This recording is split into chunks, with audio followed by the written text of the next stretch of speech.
नमस्कार। और आज की इस बातचीत में आपका स्वागत है। आज हमारे पास ना दो बिल्कुल अलग-अलग तरह की जानकारी है। एक तरफ तो दहेज हत्याओं की एक गंभीर रिपोर्ट है। ये दिखाती है कि कानून होने के बावजूद भी ये समस्या कैसे बनी हुई है।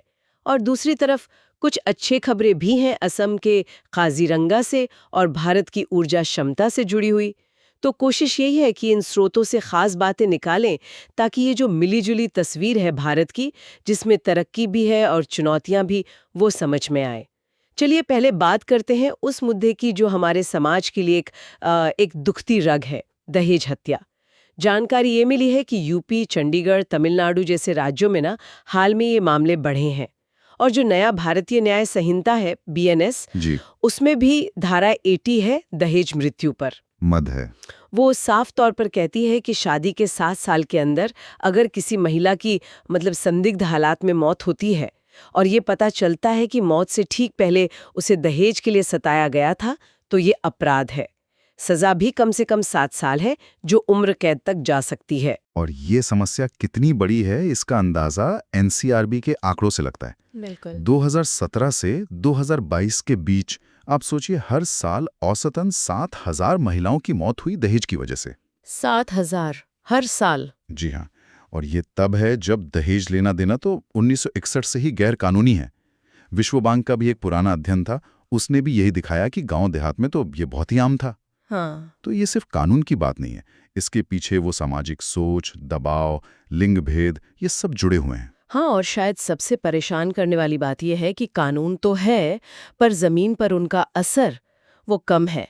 जैसे आपने कहा, 2017-22 में 80% दहेज हत्या के मामले सिर्फ 8 राज्यों में हुए: पश्चिम बंगाल, बिहार, यूपी, एमपी। बिल्कुल। मतलब कुछ इलाकों में ये समस्या और भी ज्यादा गहरी है, और असली मुश्किल आती है इनको लागू करने में, न्याय मिलने में। हर साल जो करीब 7,000 मामले दर्ज होते हैं, उनमें से चार्जशीट सिर्फ 4,500 के आसपास ही बन पाती है। अच्छा। और 2022 का डेटा बताता है कि 2/3 से ज्यादा मामलों में तो जांच 6 महीने से ज्यादा से अटकी हुई थी। ओह। फिर अदालतों में देरी होती है, गवाह पलट जाते हैं, समाज का डर, बहुत से मामले तो रिपोर्ट ही नहीं होते। इसी वजह से सजा मिलने की दर बहुत कम है। साल में औसतन सिर्फ 100 के करीब मामलों में सजा हो पाती है। सिर्फ 100? जी। सुप्रीम कोर्ट ने भी कई बार, जैसे वो संजय कुमार जैन मामला था, के प्रेमा राव मामला, उसमें इसे एक सामाजिक अभिशाप कहा है और जोर दिया है कि सख्ती से निपटा जाए। तो साफ है कि सिर्फ कानून बनाना काफी नहीं। जो जानकारी है उसमें समाधान के तौर पर कई बातें हैं, जैसे जो दूसरे कानून हैं, बाल विवाह रोकने वाले, शिक्षा के अधिकार वाले, उन्हें सख्ती से लागू करना होगा।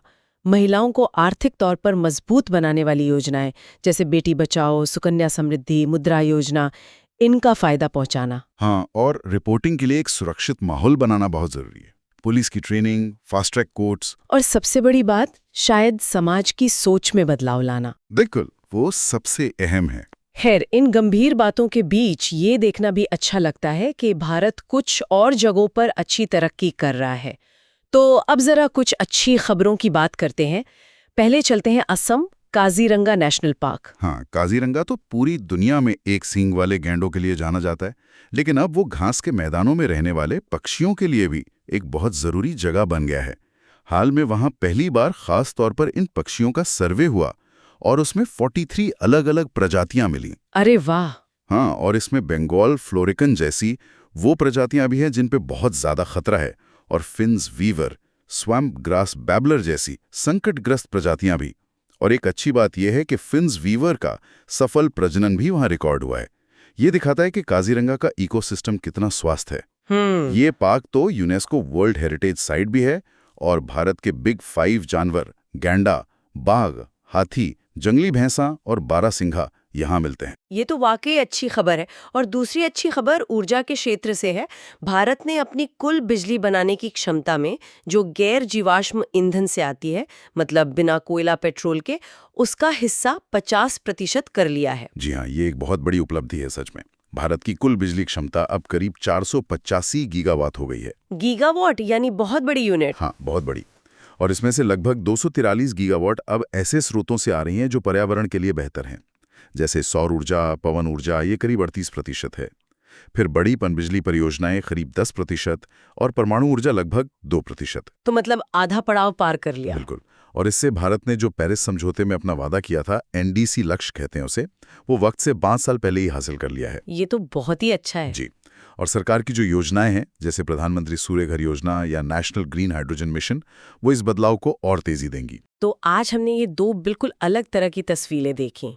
एक तरफ दहेज जैसी एक गहरी सामाजिक बुराई जिससे समाज जूझ रहा है, जहाँ कानून है पर असर कम है, और दूसरी तरफ पर्यावरण बचाने और साफ ऊर्जा की दिशा में ठोस अच्छे कदम। हाँ, और यही बात सोचने पर मजबूर करती है ना, कि जहां ठीक तरह से नीतियां बना के कोशिश करके ऊर्जा या पर्यावरण जैसे क्षेत्रों में हमें अच्छे नतीजे दिख रहे हैं, वहीं दहेज जैसी जो समस्याएं समाज में गहरी बैठी हैं, उन्हें जड़ से मिटाने के लिए शायद कानून के साथ साथ कहीं ज्यादा गहरे सामाजिक और मानसिक बदलाव की जरूरत है। और सवाल यही उठता है कि आखिर वो कौन से तरीके हो सकते हैं जिनसे इस तरह के सामाजिक बदलाव को तेज किया जा सके।